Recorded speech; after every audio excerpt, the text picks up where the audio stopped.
When did you start taking the hip hop shit kind of seriously? Not too long ago.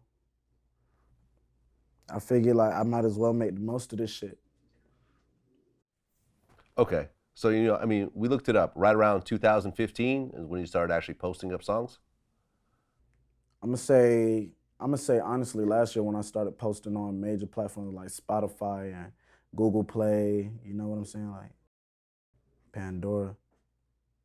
Okay. I feel like Before that's that, it was taking it serious. I feel SoundCloud? like that's taking it seriously. Yeah, SoundCloud, Okay. like I was having fun. Like I had to make alternative music because I didn't want to hear no radio shit. Okay. And when you started posting on SoundCloud originally, did any of the songs react or not yet? When I started posting shit on SoundCloud, Yeah. everything got a reaction at different times. Like my music just got, like it was at a steady pace of its own. People caught on later on, some caught on sooner, and some catching on as we speak. Okay. And like, what was the first song that you posted that really started to get a reaction? Probably Rihanna Wrist. It had got a lot of nice, like niggas had fucked with it. Niggas had fucked with it, like on the internet and shit like that. Okay.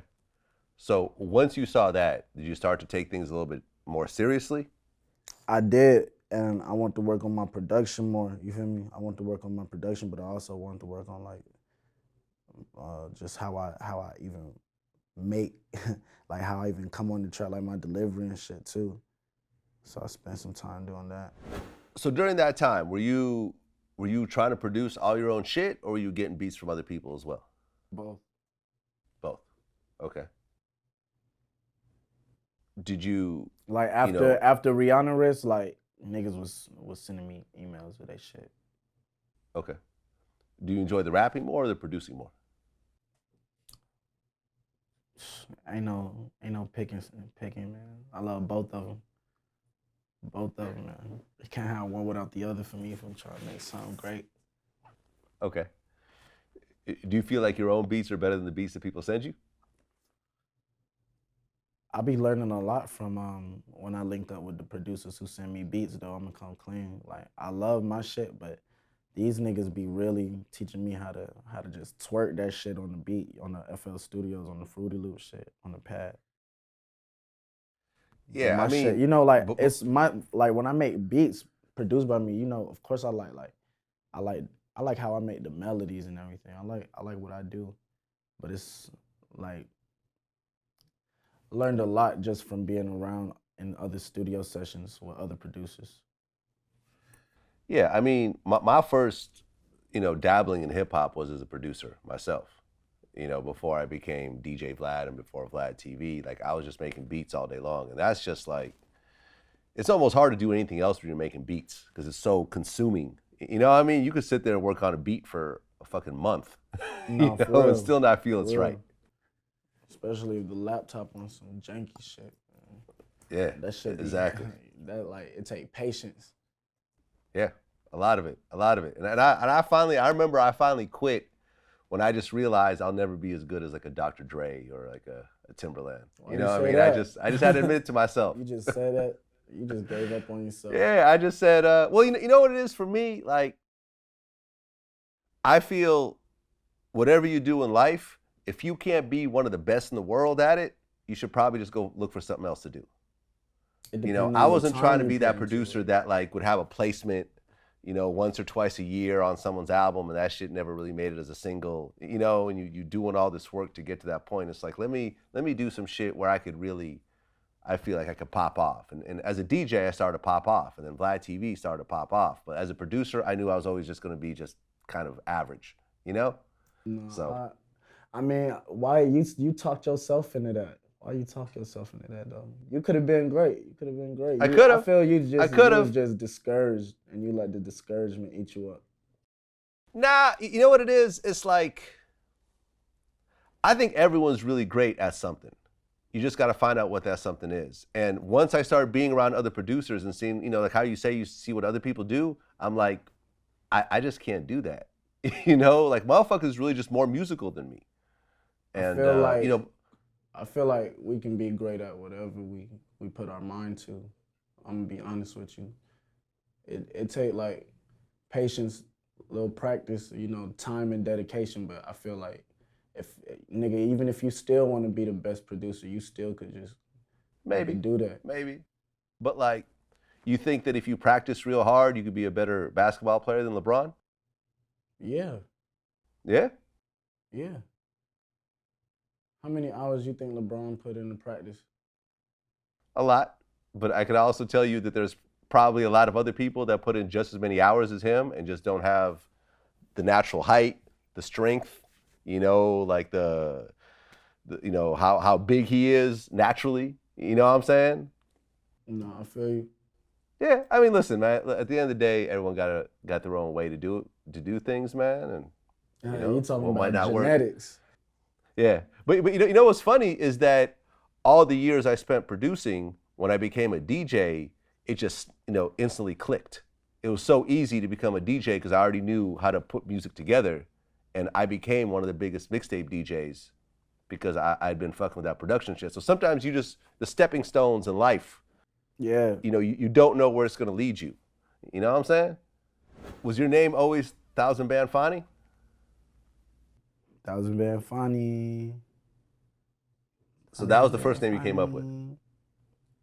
Fauni Taj King. Thouxanbanfauni. Okay, and why that name? Because it's me. I'm so unpredictable. I Okay. always just been the most unpredictable nigga. Okay. And did you have the face tattoos in the beginning? Like since I was a baby. No, not since you were a baby. When you started rapping. Nope. Okay. When did those come? A couple years ago. Okay. Like right before I started taking this shit serious. Before you start taking it serious. Yeah. Okay, and that's interesting because I've talked to a lot of rappers who have face tattoos, and a lot of it was almost like self motivation. Like they know that once they get the face tats, they can't go back. They have to make it work. Was that part of it at all? Yo, I feel that. That's cool. For me, it was like I got like believe tatted right above my eyebrow just because it's like when I look at myself in the mirror, like that's just something I see in myself, and that's something I always need to see. Hmm. Okay, and what do the other tats represent? Stay true on my forehead. Keep faith. Okay, and that's all the tats? I have a heart right here, a love in the middle, Japanese for love, and I have a X right here. Okay, what does the X represent? For the unknown. Hmm. When I was younger, like I had a book report. I was like, what? I was in like 4th grade, 3rd grade. I had a book report on Malcolm X and shit. And this nigga, he had just changed his last name to X for unknown because he didn't know what the fuck his motherfucking, he ain't know what the origin of his name was. Right, because most black people in America, I mean, were given the names of their slave masters. Yeah. So he Niggas said, don't wanna, fuck that, niggas fuck didn't that wanna own last that. name. Yeah, niggas didn't wanna own that. Fuck that shit. Yeah, I mean, I'm actually surprised more people don't do that. You know what I mean? Because that's kind of a fucked up, tag to carry around with you. So I think it's dope that Malcolm did that shit. I wish more people would do that. Okay, so you started doing your thing, and that first song, that one song started to blow up. What were the next few songs that really started to get traction? Fake fuck with me. Do not fake fuck with me, please, bitch. Do not fake fuck with me. Chances. Parking lot pimping with Uno. Throw with Uno. I had dropped Oh, like a heavy compilation playlist. I had a lot of tracks I was dropping. Then it was a lot of tracks that had got leaked that we was trying to hold on to, but we was we was going to so many different studios between Atlanta and New York at this time. Like I know people just was selling them for little money and shit on some funny shit.